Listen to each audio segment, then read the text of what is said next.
এখন ভিডিওতে যারা দেখতে পারছেন এই সেই আমাদের আসিয়া, সে শেষবারের মতো তার ভাইয়ের সাথে দেখা করেন এবং সে কথা বলতে পারতেছে না, দেখতেই পারছেন। সে আমাদের সবাইকে কাঁদিয়ে চলে গেছেন। পরপরে আমরা সবাই তার জন্য দোয়া করি। সে তার ভাইয়ের সাথে শেষবারের মতো কথা বলছে।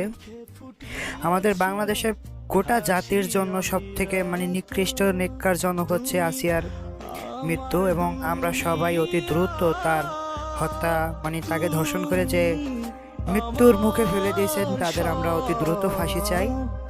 এবং আর যেন বাংলাদেশে এই ধরনের ঘটনা না ঘটে সেদিকে সবাইকে সচেতন হতে হবে এবং সবাই সব দিক থেকে সচেতনতা অবলম্বন করবেন যেন এমন নিকারজনক ঘটনা বাংলাদেশের জমিনে আর না ঘটে।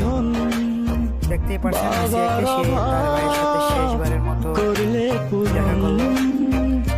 ভাই বর্ধন রক্তের বাঁধন অবশ্যই বাবা।